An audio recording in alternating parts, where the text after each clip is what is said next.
Dear gentle reader. No, I'm just kidding.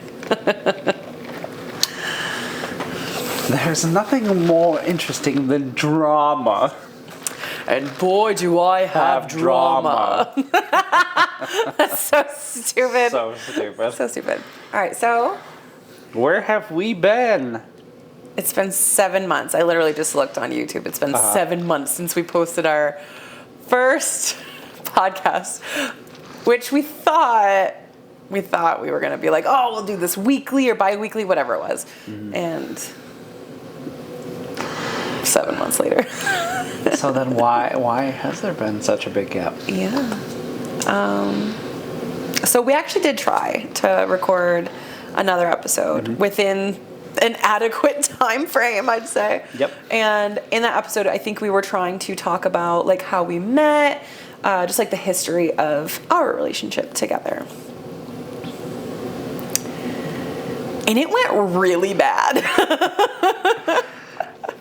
It went bad mostly. Like, my opinion is that we both had different experiences. We were fighting the entire time. We had different experiences. Yes.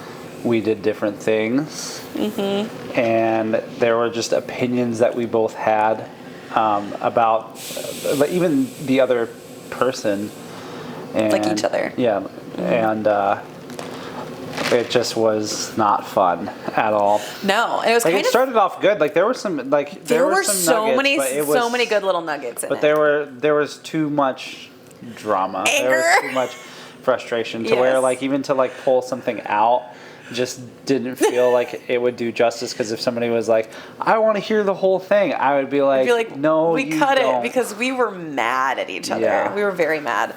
It was really unfortunate because I do think that, like you said, like we had a lot of good little like nuggets in it, but at the end of the day, it's like, okay, I'm not mad about being like forthcoming with like arguments and stuff. Like, we're married, we have arguments sometimes, that's okay, but I think we hit a certain level where it was like, oh, this is something we actually need to work out. Yeah. This isn't something to be broadcasting for everybody to see. Yeah. Like, let's, like, now as that it's been like a long time ago, I'm like, yeah, we can talk about like how we get through conflict and stuff. Yeah. But during that specific moment, it was like, oh, this can't. Yeah. No, like, this is for us to deal with. We're both trying to just share what our story is and how we went about things. Yeah. And then when we both have such different views about that. Well, it's not even necessarily, I don't think it's a matter of like having different views.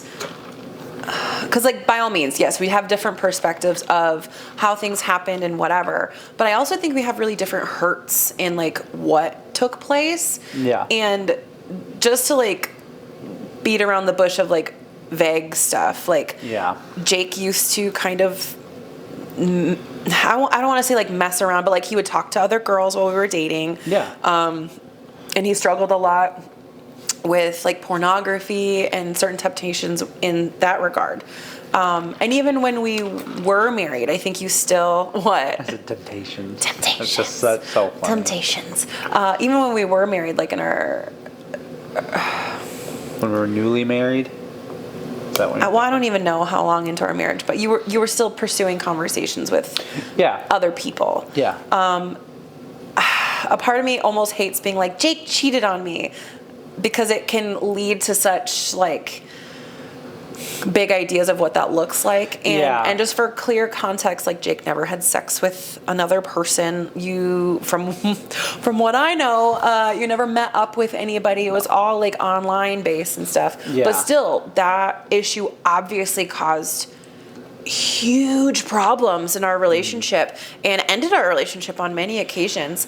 And I think just from like our perspective of like trying to retell the story of our love, which really did not go that great in the beginning. Oh, it was awful. It was so bad. So like having to try to retell that and have both of us, like, you had your own perspective, I had mine. I was very, very hurt. And when we tried to previously record the podcast, anytime you'd try to be like, well, no, I think my hurt would almost like bubble up a little bit.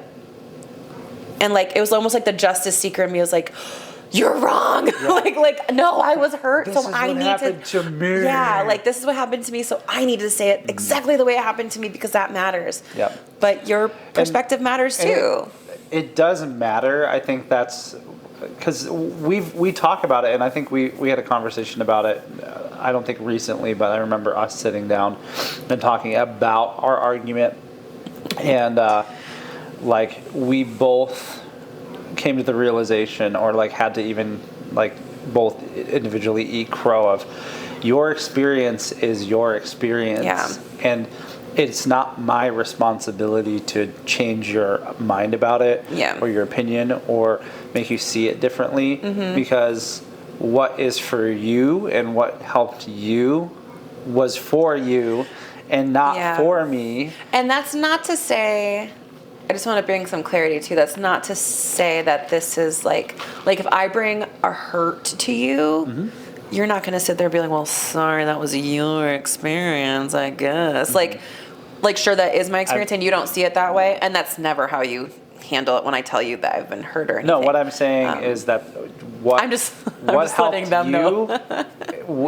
most likely would not help me. Yes, because correct. it's like it's custom made for you. Like that's like what, when you're getting through a conflict, when you're working through any sort of relational issue, I think that people really get sucked on the two have become one type thing. And we're like, your hurt is my hurt is your hurt, right. your problem or the is way my that problem. we go through it has to be like this mutually agreed upon thing. And I think God is bigger than that. Because I think that you can't have a relationship where, like, and I feel like I see this in a lot of relationships where like one person feels like they kind of took on the identity of the other person.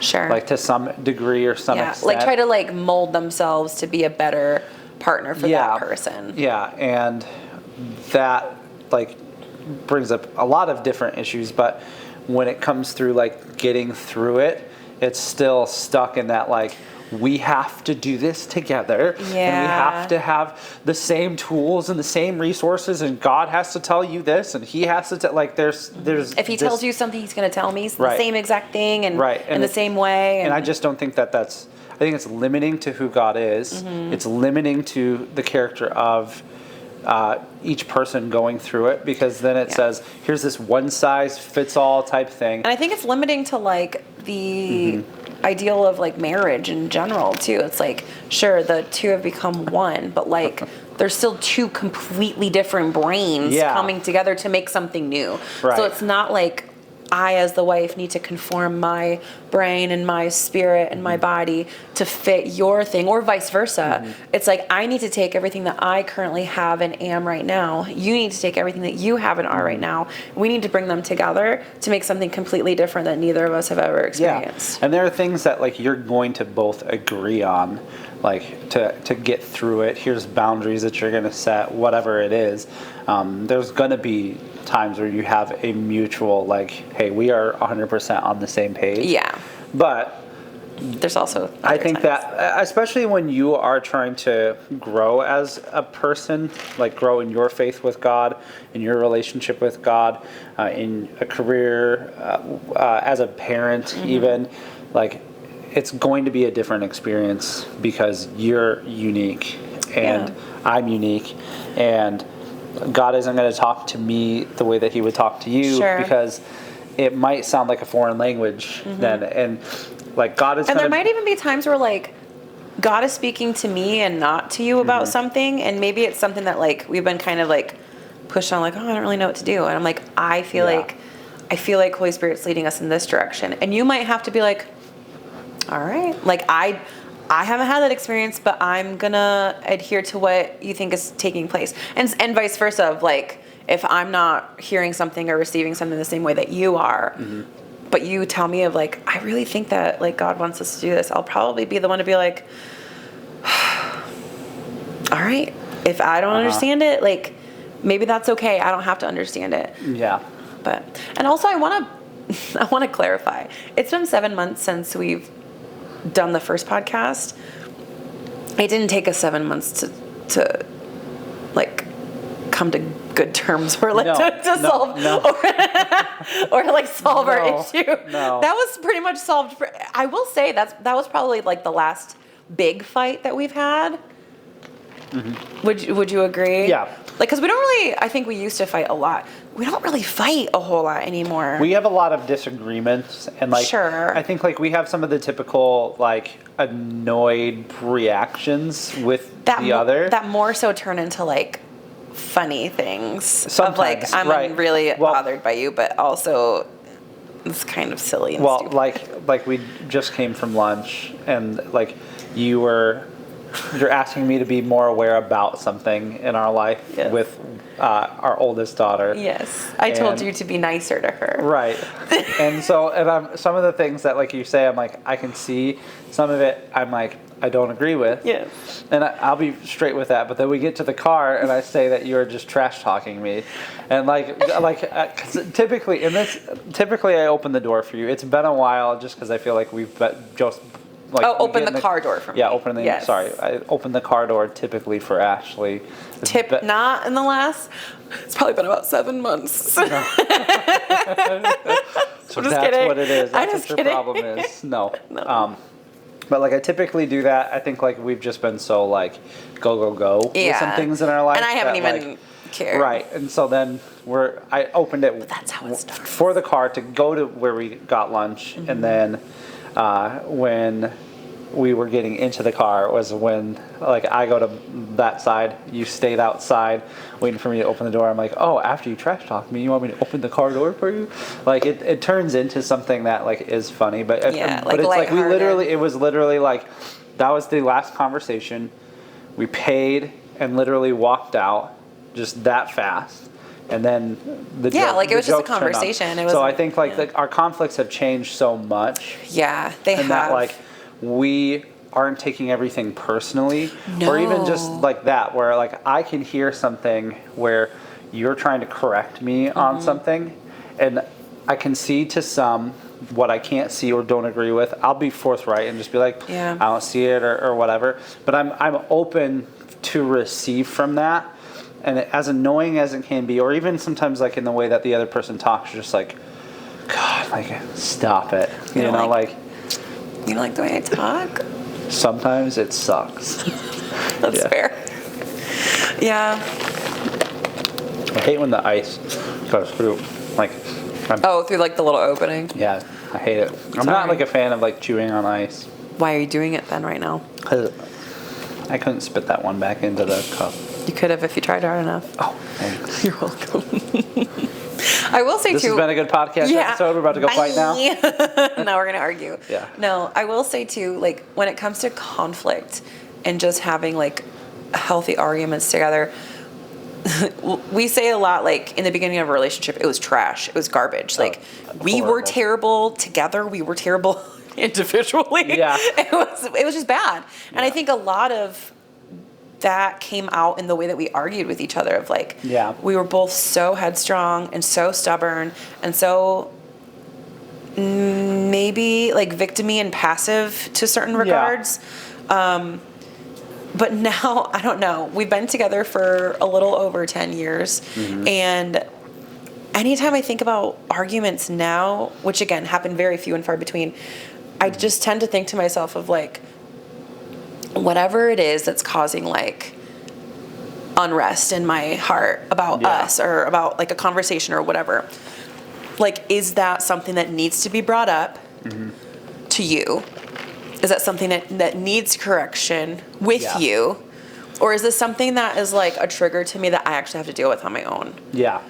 Because Yep. there are some things that come up as like a conflict and it feels like, oh, we gotta work together to figure this out. And some of it's just like, ooh, actually that struck a chord with me for a reason. I need to go figure that out with Jesus. Yeah. And I think sometimes that's hard to, especially young versions of us. Yeah. Like that was really hard to learn and to really know I then. think like we are very intense people. Like if you ask our friends, we're intense like in our own ways.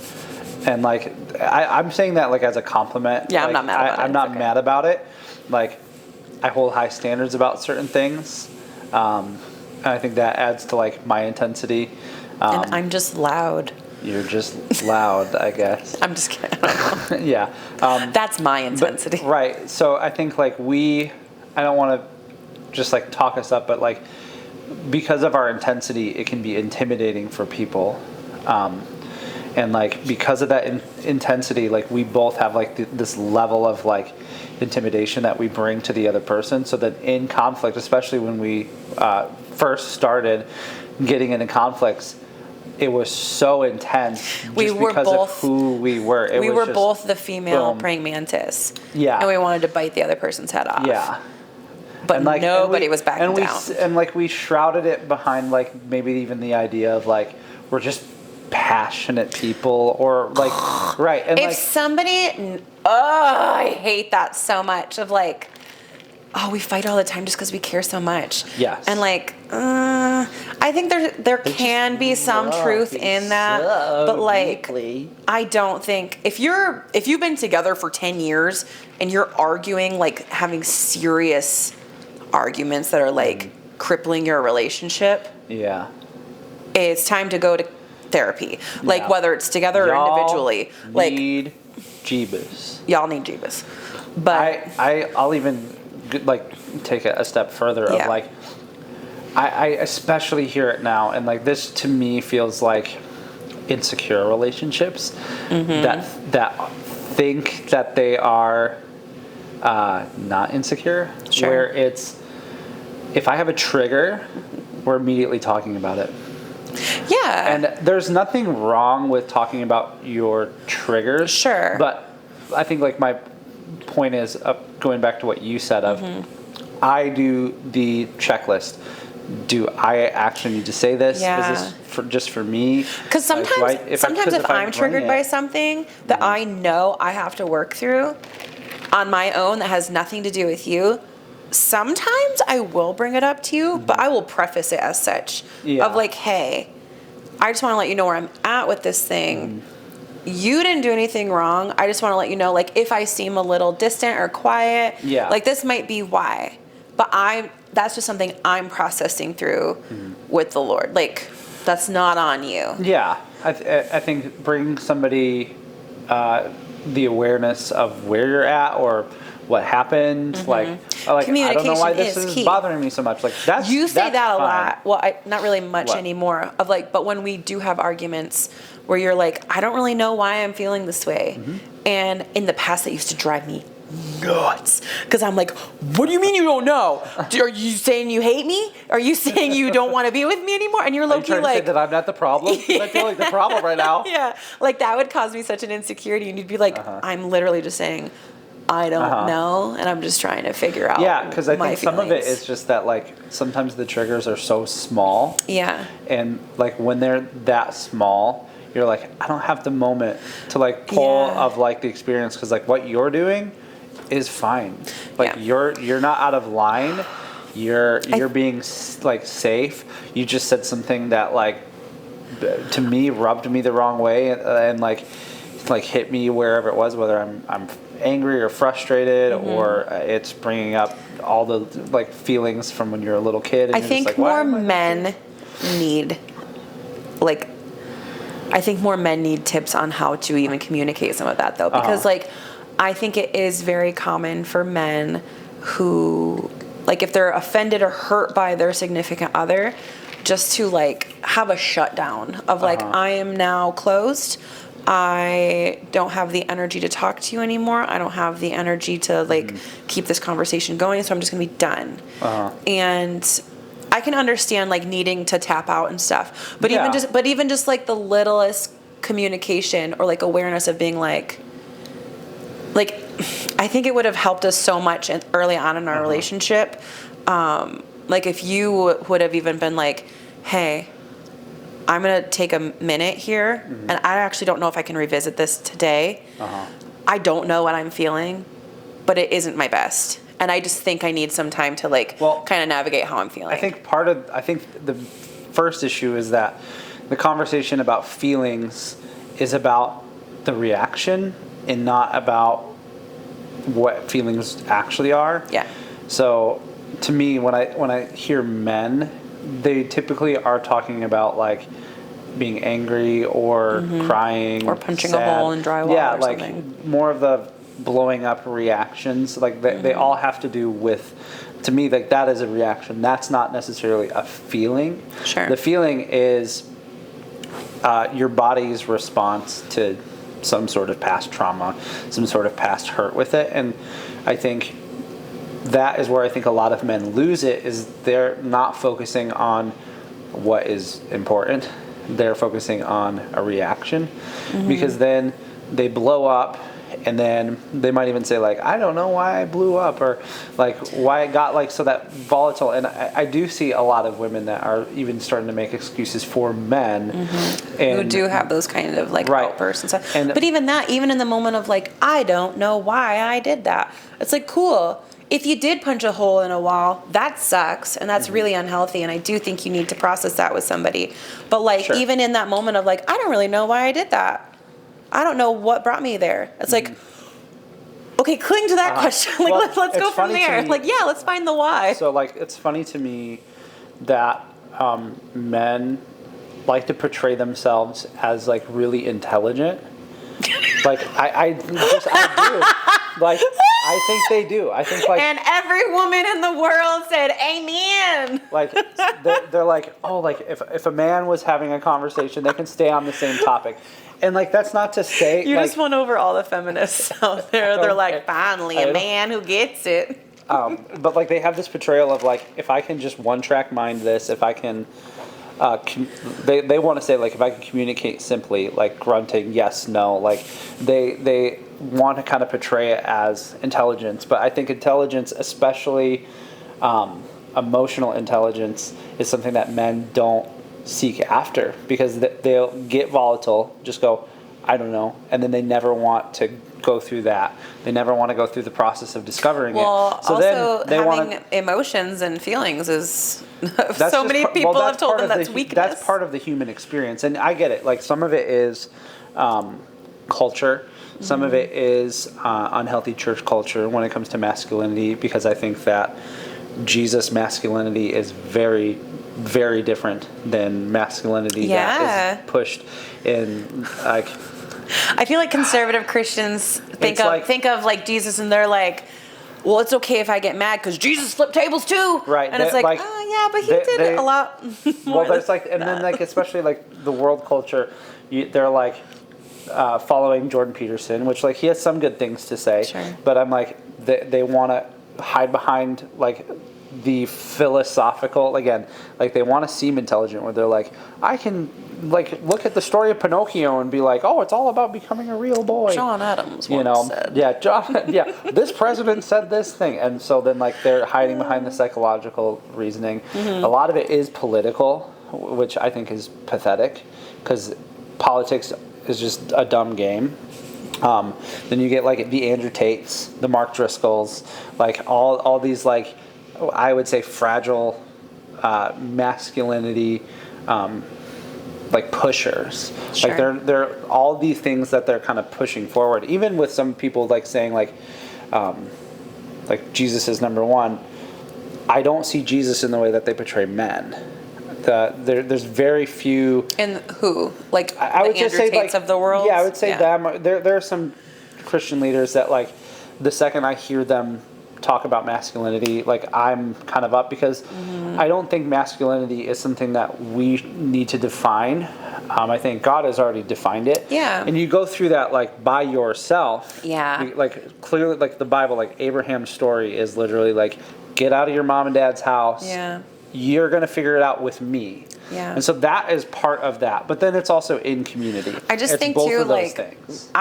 take biblical perspective and like God's image out of it, and even just bring it to like a worldly definition of like masculinity.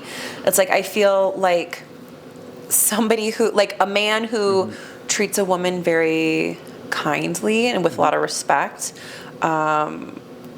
you know, like let's just take him. And then there's this dude over here who has huge muscles and cuts down trees and like starts his own fire or whatever. And it's like, oh, which one's more masculine?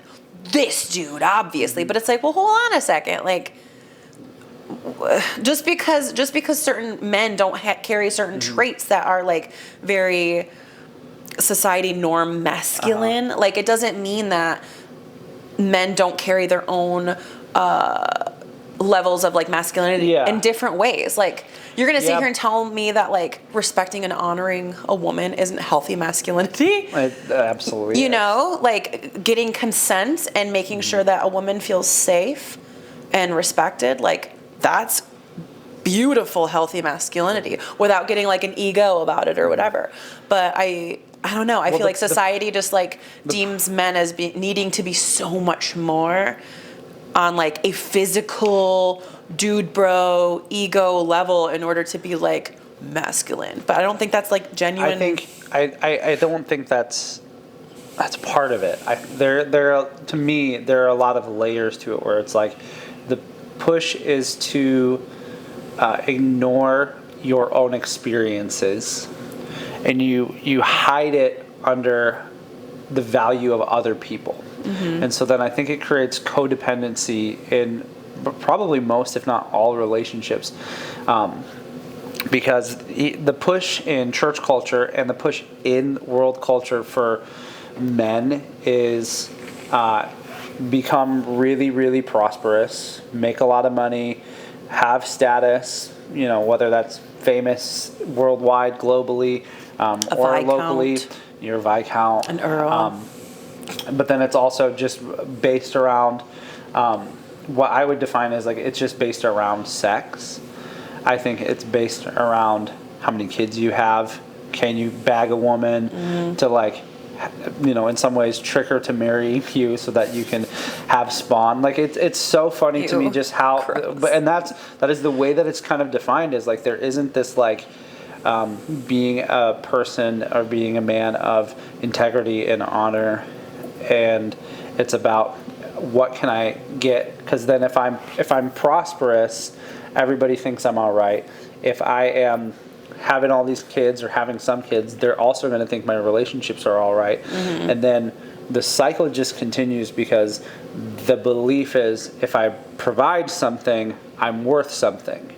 If I can provide finances, which is typically what men are bringing to the table. Sure. Can I bring a paycheck? And then they're frustrated because that's all that they've conditioned themselves to. And because at any point they could stop. That is the one thing that I understand addictions and all that. I'm not trying to just blanket statement be like, well, it's just easy, just quit it. It's when you are sick enough of something, when you're kind of done like with the societal norms, like you will know that. But most people just want to fit in. And so then they're just continuing the cycles where they're going, all right, well, I provided this for you. Why don't you love me more? So I've given you money. If you I've given you stability. Like it's literally Anakin Skywalker in Revenge of the Sith, where he's like, I've brought peace, justice, like all of the, like they're saying like here's all these amazing things that didn't matter, and they're shrouding it of like through the like lens of like I did this all for you, and they can't really admit that like they did it for themselves to try to protect themselves because they don't know how to have a connecting relationship with friends that isn't like around like a sport. It isn't around like an event. There's not a whole lot of connection. Intimacy like is again boiled down to like what am I getting out of it? What makes me feel good? It's not really about connection. Yeah. Like, so go ahead. If you're an unhealthy man out there and any of those things that he just said reign true, find a healthy man who treats his wife well, who loves his children, and who isn't shy about talking about his feelings, and be friends with him. And like that's the thing is like it's hard because you have to bare your neck. Yeah. I think that like the sign of a healthy man is their willingness to bare their neck, which is being vulnerable. What's being vulnerable in multiple ways. It's not just about emotions. Sure. It is like the ability to even see how you have harmed somebody. I think the power of an apology goes really, really far. Hell yeah, it does. When I hear And I think this just generally, I don't think this just about men, but I think that if a person just says, I'm sorry, and has no context to why they're apologetic, Sure. I'm 100%, I judge it a little bit more. We teach our 6-year-old to Right. apologize with more genuine feeling it, and not even just to like fake it till you make it, but like actually know, like if wrongdoing was done, Yeah. oh, you need to apologize, but you also need to know why you're apologizing. Like, okay, what did I do that could have been different? Yep. And also, if you didn't do anything wrong, Don't apologize. And that's the thing. and that's okay. Like, And like, yeah, if there's no wrongdoing, you don't need to apologize. But if you do, like, I think as a man, I think it's more powerful because it if we were going to look at like a physical like example of like a man, if they are supposed to be the stronger, bigger sex, to have somebody actually just be like, here's how I screwed up, this is what I did to cause damage, I am sorry. And when they're saying sorry, it's not just like I'm going to do it again. It's I recognize everything that I did wrong, and I will do everything in my power to not do it again. And that means doing the constant, consistent work of, if something does come back up, you're able to recognize it, or somebody can recognize it in you, call it out, and then you're able to build more awareness of that. But I think the ability to be humble is powerful. I think we should take this and bring it back around to like conflict and our arguments, because like I think for a really, really long time in our relationship, which neither of us argued very well, we've established that. Yes. But something that was like a huge turning point to me of like even feeling safe arguing with you or having any kind of conflict with you was when like you would humble yourself and apologize to me. Because I think it almost came like second nature for like you to defend yourself. And I don't think that that's just you. I think that's like normal human nature of like somebody tells you did something wrong and you're like racking your brain to be like, how could I do something like that? I didn't do it. No. No. Oh, okay. She's saying this. What I meant was this. I'm going to defend myself. To show her that that's not what I meant. Right. And it's like in those moments of being hurt, like I could give two craps about what you meant, or like we say it a million times. Yep. Like intentions don't matter. Yep. At least not all the time. Like if you hurt me, you hurt me. Yep. If it was your intention to have a casual conversation or not, it doesn't matter. Yep. You hurt me. And having like being married to somebody who has come to the point of being like, okay, I can hear those words, not take them personally, not be a victim to them of being like, well, how can I turn this around on this other person to save my own skin, but to actually like receive it and be like, okay, my best friend, the person who I have children with, is telling me that I hurt her. I want to savor this relationship. I want to have this opportunity to be like a thing that brings us closer. Yeah. I don't ever want to make her feel like that.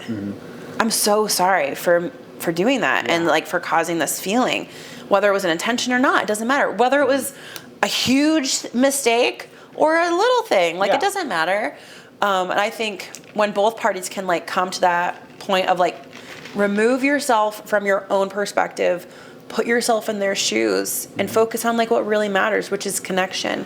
Yeah. And like at the end of an argument, you should be closer than you were when you started. Yeah.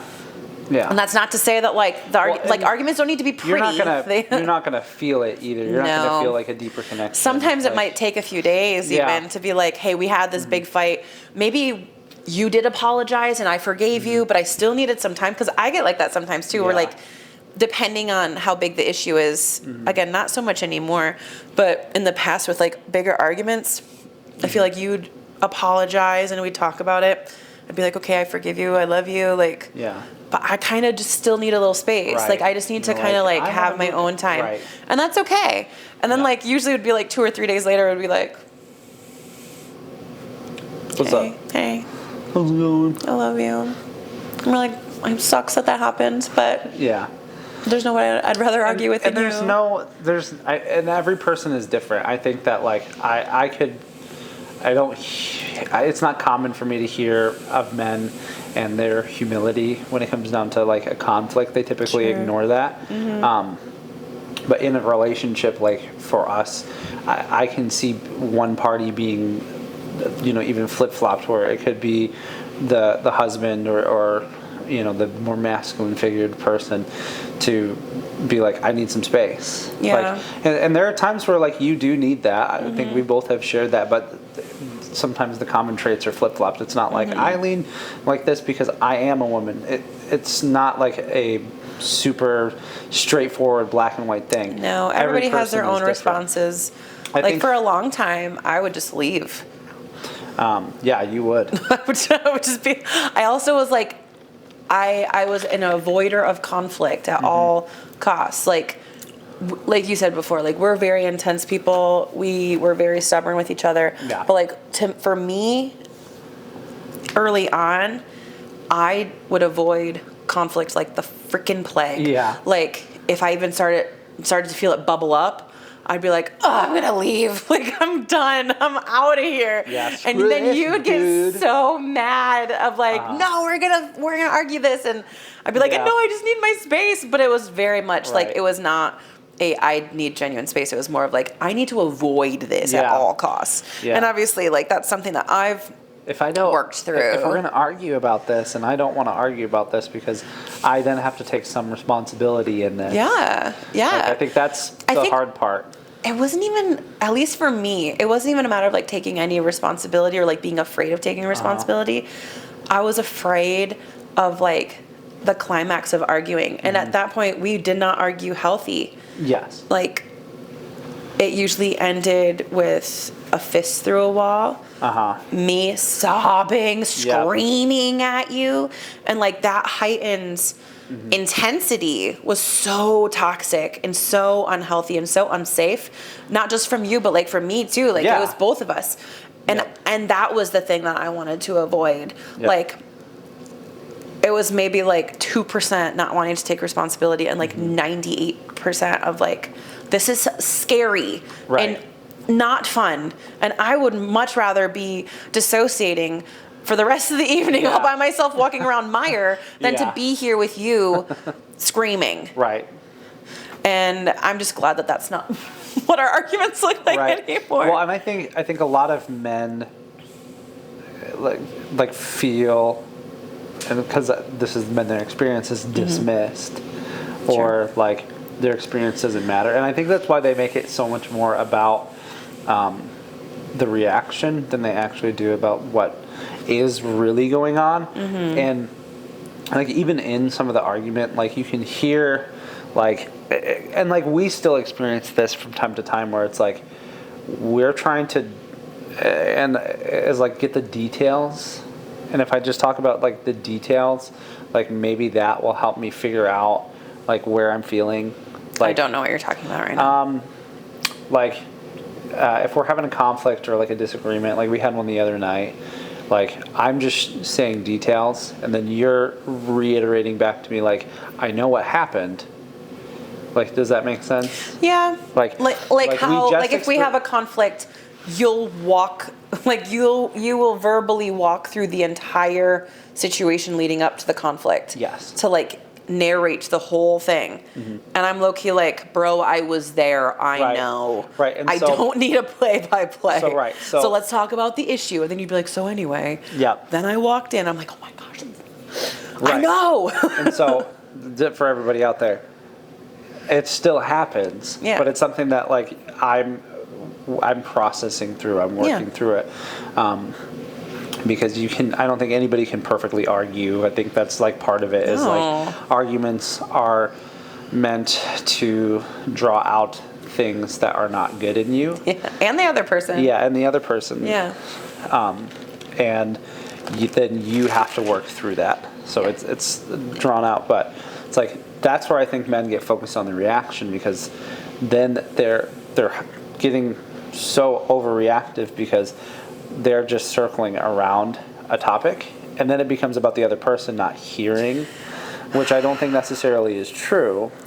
I think too, and I will not lump men solely in this category, but I think unhealthy partners or even couples can have a tendency to like kind of skirt around an issue, try to navigate through it in order to like find a way to be the right one. Yes. Like to find a way, how can I make the other person the bad guy in this? They're telling me I'm the bad guy in this, but I need to self-preservation, baby. How do I burn them before they burn me? Yeah. And that can never, ever, ever, ever be what a relationship is about, or a marriage, of like, how can I hurt them before they hurt me? How can I be the victim before they make themselves the victim? Yep. And it should be like, holy shit, I made you a victim on something? Tell me about it. I want you to tell me about it so that I don't do that to you again, because that's not my heart. Again, intentions don't matter. It wasn't my intention, but it doesn't matter. I need to know how you feel so I can make sure that I can do my best to make sure I don't make you feel like that again. Like, well, and some of that, but also some of that is yourself. Not, like, even when we say that, like, if you're with a person and like you say that, because it's hard to like have the responsibility of your triggers is not mine. Sure, but so, I'm not talking about triggers in this. I'm literally talking about like, you were being a jerk to me. Yeah. You spoke to me in a very disrespectful way. Right. And because of a wrongdoing, that hurt me. Like, okay, that's something, that's not just like a trigger of like, oh, when men talk to me disrespectfully, I'm triggered. Like, no, that's actually wrong. You shouldn't talk to me like that. But like, it's less about, in that kind of a situation, it's less about making sure your partner never makes you feel a certain way, and more of like how can I make sure that like I'm being treated well, I'm being valued, and that they know what my boundary is of being valued and being respected. Of like, I don't allow people to talk to me in a certain way. I don't, especially not like my husband, like absolutely not. And the quicker I'm able to call that out, the quicker you're able to be like, oh, I don't talk to my wife like that. Not at all. But when it comes to triggers of like, if you say something that is like seemingly innocent, but like, let's say for example, like I have a lot of triggers with like food and like weight loss, weight gain, whatever. If you were to say something on like my plate of food or something, or even like, oh, didn't you just have a snack? Or like, and you've done something like that like before, not in a way to like shame me or to like make me not want to eat or anything. It's more of just like an observation. And like, you of all people have never made me feel any kind of way about anything that I've eaten or any way that I look or whatever. But like a tiny little sentence like that of like, oh, didn't you just have a snack? Or like, oh, are you eating again? Like, to me can be a trigger of like, oh my gosh, I feel so insecure right now. And it can be really easy to take that result of the trigger to be like, wow, this trigger made me feel insecure because of something he said. He made me feel insecure. He needs to apologize. And it's like, well, he might not need to apologize. Like, if that's something up to me to like, it's not your job. That might be something in that example where I might have to be like, okay, I'm just going to reflect inward. I'm going to like lean on Holy Spirit about this. Or if I feel it necessary, like later on, I might talk to you about it, be like, hey, just so you know that thing was a trigger for me. And like, you didn't do anything wrong and you don't even need to correct anything in that. But just know that like, that might be just where I'm at right now of like trying to like navigate how I feel about certain stuff like that. And sometimes it just opens up a nice door for like a conversation just to be had. Not to like correct you in the way that you're like, I can't believe you brought up food. Like, you're a human, you're allowed to talk about food. Well, but especially when somebody says to hold you accountable to something. Yeah, for sure. Like the level of humility that you're looking for in a conflict and the level of humility that you're looking for in apologetics is you're being specific about how you hurt somebody and it's not even about finding like a specific way because I even think that if you're just like, and I will never do that again. No, that's not a thing. You're setting yourself up for failure. It You can be like, I'm going to be... really try to be aware of that kind of thing in the future. Yep. Still might fall short, but at least I have it in my brain to like try to pay more attention to how that thing might make you feel. Yep. It's about your responsibility in it, not the other person's. Because we don't need to see eye to eye. We can have a conflict, and we've had this where we've had a conflict. We both don't agree. Yeah. But we move even at on. Even at the end of it, it's like, we're still on opposite teams here. Yeah, but we're still together to some degree. Like just having a conflict with your partner and even being able to disagree, I think is, in my opinion, it's healthier than couples that are just like, well, we got to agree on everything, or we have to come to terms on something. Like there are plenty of times where where you'll have an idea or you'll have an opinion about something. I might want to do something different, and I will literally just be like, all right, cool. We'll do whatever the thing that is that you want to do. Yeah, just to defer. Or the other way around too. Like I think before I'd get so insecure on like if you didn't want to adhere to what I want or whatever, and I'd like almost take it personally of like, oh my gosh, it must mean he doesn't whatever think highly of me or whatever. But now, like, I don't know. It's one of those things where like in my mind, and I think I've been saying this a lot lately, to myself and to you in like terms of like arguments or even with like how we raise our daughters of like, is this the hill I want to die on? Yeah. Like if even just taking like Clementine, our 6-year-old. Yeah. If she is spilling Legos all over the floor. Yeah. And I ask her to pick them up and she picks them up, but there's still a few left on the floor that she missed. And if I'm getting overstimulated or something and I'm getting bothered, like, am I going to blow up about these few little Legos on the floor? Like, is that the hill I want to die on? Yeah. Or am I going to want to show her some grace and just be like, you know what, she picked up most of the other ones. I'm going to pick these ones up for her. Like, I don't need to like lose myself. That's been the conversation. I think not just like in regards to how we raise our girls, but how we even like hold other people to certain standards. Sure.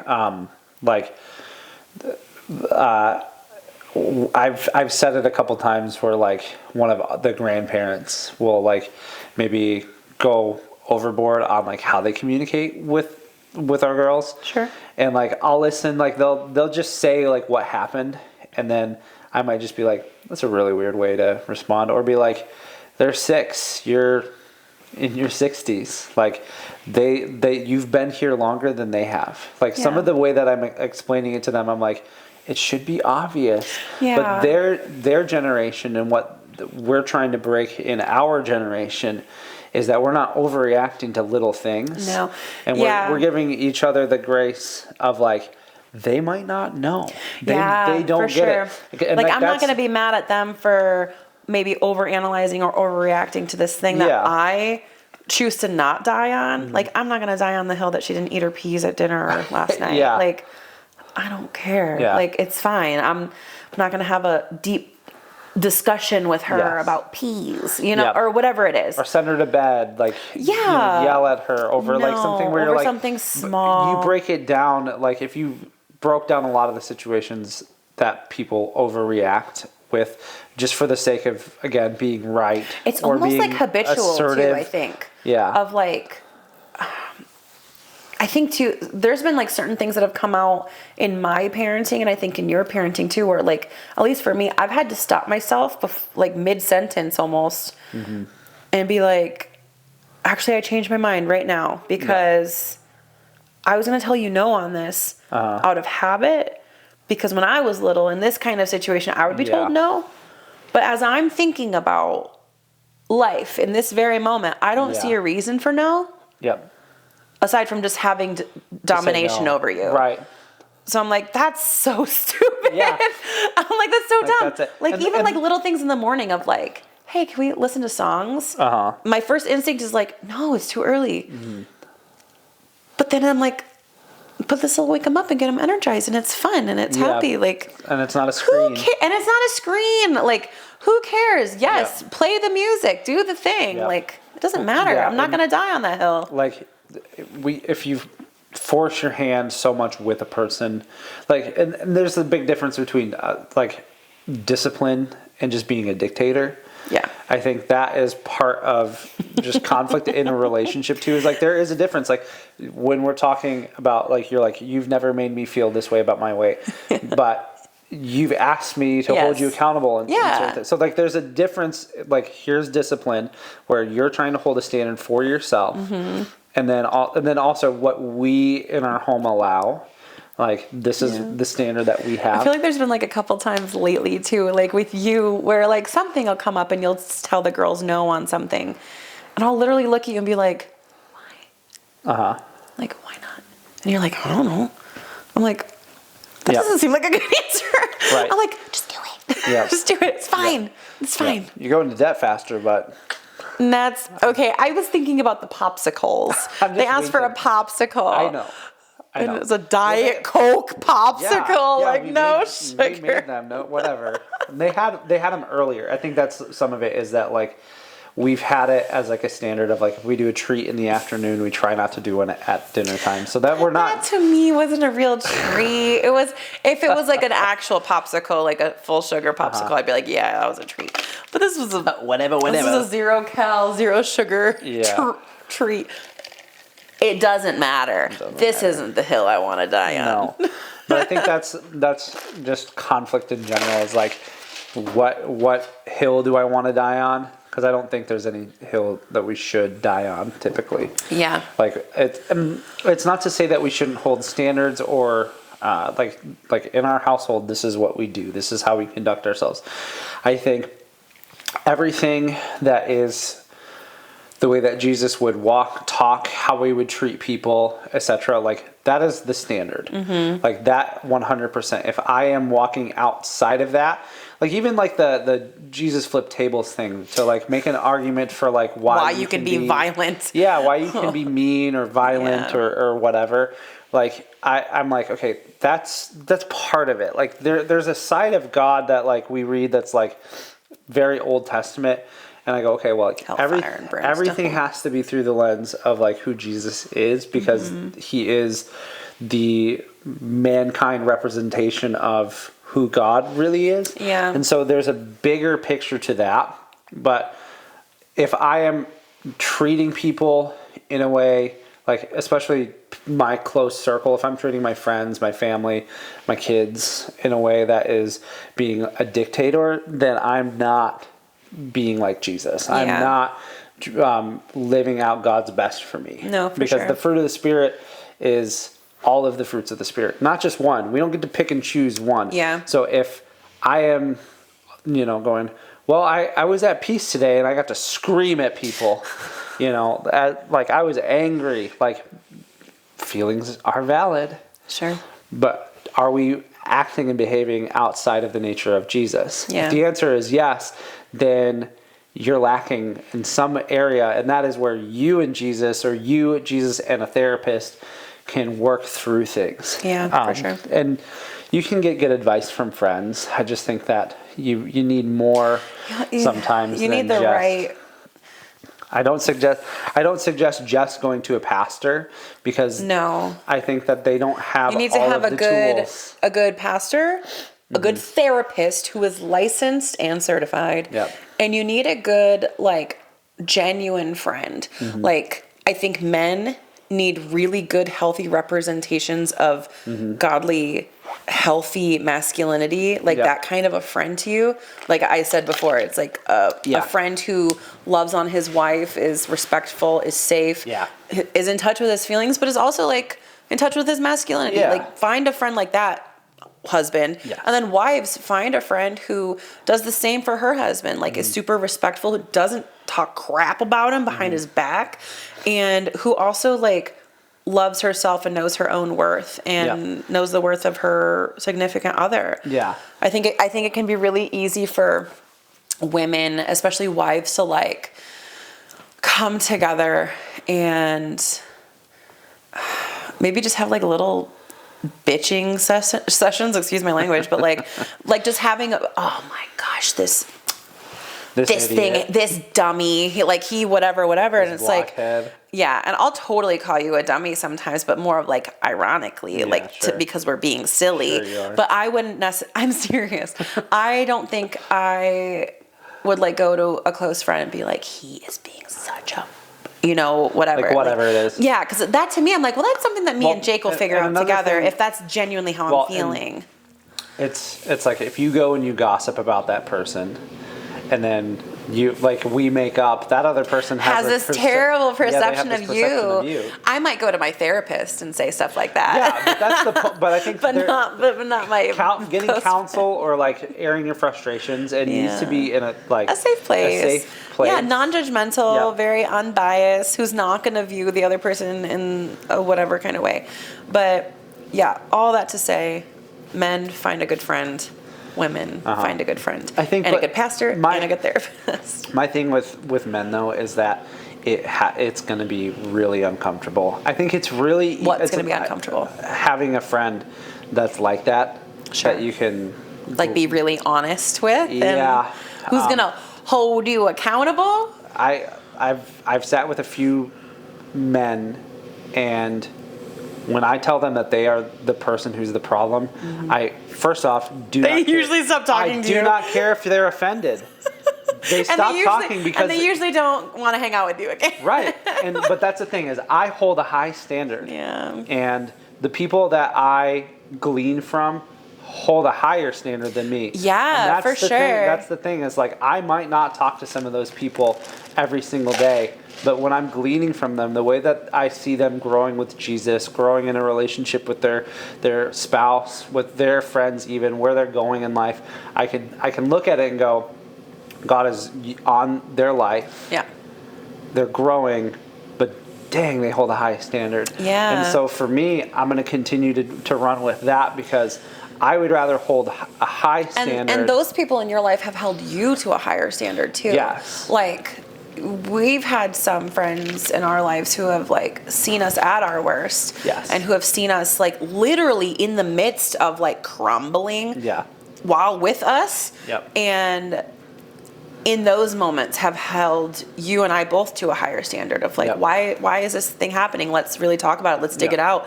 And I couldn't be more grateful to have friends like that. Yeah. Like Rachel, Matthew, you out there, I love you. Yep.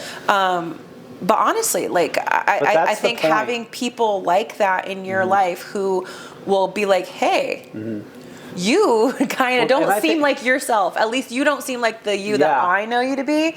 And then the you that I know that you can be. Yeah. What the heck is going on right now? Yeah. I think that we do, and this is just general culture. This isn't just men or women. It's a feel good. It is about self-care, which I think is good, but to a point. There's a point where I love self-care, but that's also not my thing that makes me self-care has turned into self-preservation. Yeah. And it's all hiding between the icky thing where you're like, okay, me taking a bubble bath with a bath bomb is not the same as me taking care of my soul and my disturbed spirit and my anxiety and my whatever. That's not going to do it. No. It isn't. So it's there's the self-care of I'm actually trying to grow as an individual. I'm trying to grow in my faith. I'm trying to grow close to God. I'm trying to grow to be close to Jesus. I'm trying to grow to be a good parent, a good spouse, all those things that you literally if people ask me what my prayer life looks like, typically my prayer life looks like this. I don't know what I'm doing, but God, you know what you're doing. That is typically... I don't know what I'm doing, but I know that I'm doing it really, really well. No. Absolutely not. But that's it. It's the level of humility of I do not have it in me. I don't have the skill. I don't have the knowledge. Yeah. Whatever it is. And that reliance on knowing that God does because he's done it a billion times before me. Sure. That is the type of humility that we need to have because it's building a relationship with God, but it's for the sake of community. It's really hard sometimes, I think, to have a good balance of community without it sometimes being codependent. Yeah. And same thing just in a marriage. And then your own individuality, like that interdependence that you try to create, I think a lot of times looks and feels codependent because it is. Yeah. And you're not actually interdependent, where it's like they could go off and do their own thing and you're still connected. Yeah. It's like, here's Ashley in her own career journey. It's not going to screw up the rest of our life. Yeah. Like, that to me is amazing. Yeah. I get that a lot of people want to have different kind of lifestyles. Some people want to be the trad family, where it's like, I'm the woman, I'm at home, I'm doing all this stuff. And then there are people that aren't there's nothing wrong with that. Right, like, if that's your calling, that's fine. Isn't. I think, again, the problem with a lot of it is that there are unhealthy things that can come out of it. And I think codependence is one. But in community, you do have to be held accountable. Yeah. Like, this is what we do as a community. This is what we do. So it's like, if it's creating codependency, it's not healthy. But you have to be called out on your stuff to be able to grow. And if you want to stay comfortable and stay exactly where you are, you can. But you're gonna stay exactly where you are. You are. And then, that's literally the downside on it. It's like, I don't know. I talked a little bit about like how I used to hate conflict, and now like. I think Bring it on. I think what's changed that so much is that I have a healthy person in front of me now, and I have become a healthier person. And the way that we have conflict is safe. Yeah. Like, it's uncomfortable, sure. Love it. It's not the most fun. It's great. But it is safe. Yep. Like, I know that at the end of this conflict, at the end of this argument, I'm going to still have a husband who loves me and respects me. I'm still going to hold the same value for my husband, if not more so than I did at the beginning of this. Yep. I'm safe. He's safe. We're trying to get closer in this. It's uncomfortable, yes. And that's too what I loved about like even the friends that we have in our lives who are able to call us out on our crap and who are able to call us up and to hold us to a higher standard and a higher level of like excellence and whatever. Yeah. Like, they're willing to be like, I'm going to be really uncomfortable to say this thing to you about you and to have this conversation. Not because I want to make you uncomfortable. Uncomfortable isn't the goal. It's the connection and the growth that's the goal. And I don't know. I feel like we have come to the point where like conflict isn't scary. It isn't fun. All the time. But it connects us, and it's safe. Now it's safe. I think I said it earlier. I'm going to say it again. You don't have to agree. No. I see a lot of people who... That's not the point of conflict either. It's not to find a common ground all the time. You can try, but you might not get there, and that's okay. And that's the thing is like the best, I would say, I'm like, let's take all of... I was going to use like I was thinking World War II, but it's like any sort of plan that's good. I feel like goes through. I'm like D-Day, Normandy. They had a great plan. That's why we won. I don't know. Cut this, please cut this. I think a well-developed plan goes through a lot of scrutiny. Yeah. And I think that's what, like, your life, you don't know what it's going to look like. But it needs scrutiny. And I think that's where you have relationships where people can call you out and up. That should be part of it. World War II is the example that we want to go off of here. A lot of people died on those beaches. But we still won. Like, a lot of hardship came and a lot of sacrifice came, a lot of heartbreak and just PTSD and like all the worst awful things came, but we won. And like there was a victory, and there was like this seemingly like this thought that makes you feel like, okay, it was all worth it. And I think obviously that's a very huge awful example. Thank you, Jake. But like conflicts in marriages are literally like the same concept of like, we're gonna have to sacrifice something. We're gonna have to sacrifice something. I'm either gonna have to sacrifice my way of thinking or my way of thinking that I'm right all the time, or I'm gonna have to put away my pride and humble myself. I'm going to have to give up something. in order to be closer to you. And that, like you said, it doesn't necessarily mean that I have to agree with you. Yeah. It doesn't mean I have to get on the same exact page of understanding things the same exact way that you do. But I do need to let go of something. Yep. Something. Whether it's me wanting to overtalk and overstep or interrupt you or whatever, like, I need to bring it down, put it aside, and connect. Yep. Exactly. It's hard. It's worth it. It's so worth it. I think that's the thing, is that, like, most people don't have good outcomes with arguments. Typically, it does cause a lot of disconnect, and I do think I do think that that's part of it. Yeah. I think that disconnect, like, that is, you're experiencing the fruit of of an argument. I also think that leading up to the argument itself is where the true disconnect happens. Yeah. Like, you're being so you are disconnected, and that's bringing you up to a conflict. Otherwise, like, a conflict wouldn't exist, like an argument wouldn't exist if there wasn't already pre-existing disconnection happening. Mm-hmm. So now it's just coming to a climax of, like, all right, this disconnection is it's getting too tangible. Yeah. It's getting too heavy. Something needs to shift. Yeah. Let's argue. Yeah. And, like, let's change this. And then hopefully on the other side of it, we can be closer and be a little bit more connected, or at least bringing it back to that direction of coming inward. It does, and a lot of it is that you're figuring out how you respond and how the other person responds, but there's a healing that has to take place in it, and without conflict, there's nothing to heal from. Otherwise, we're just hiding our wounds. I think conflicts, bleeding out silently, and then that's why we have bigger conflicts or intense conflicts where it's like everything's great, everything's awesome, and then all of a sudden there's something that, like, blows up, and it's like, well, you didn't heal from this, you actually didn't fight about this, you were super passive about even bringing it up.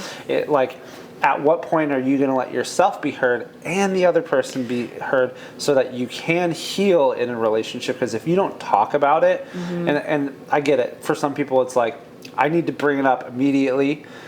I can understand the appeal of it, but do the work first. Do I bring it up to that person now, or is it a me And also, issue? what is the goal of me bringing it up to that person? If it's immediately, I would argue with somebody and say, I think your goal might be for them to fix it for you. Yep. And if that's not your heart in it, then maybe sit with it by yourself for a little bit longer before you actually fully bring this to your person. Yep. Yeah. No. I think you need opinions on something. Like, if you want to say something to somebody, ask somebody that's trusted. Don't ask your best friend. Ask a person that's a little bit further than you. Ask your therapist. Yes. Like, I would suggest doing that as opposed to asking so and so, because your best friend is probably going to say, just say it, blah blah blah. Yeah. Like, they're not going to care about the repercussions of something. For sure. And when it comes to arguing, relationship, give me my purse back. That's my purse. I don't know you. King of the Hill. I don't got no balls behind. Oh my God! Cut this, please cut this. I can't. No, I know. It's fine. Too funny.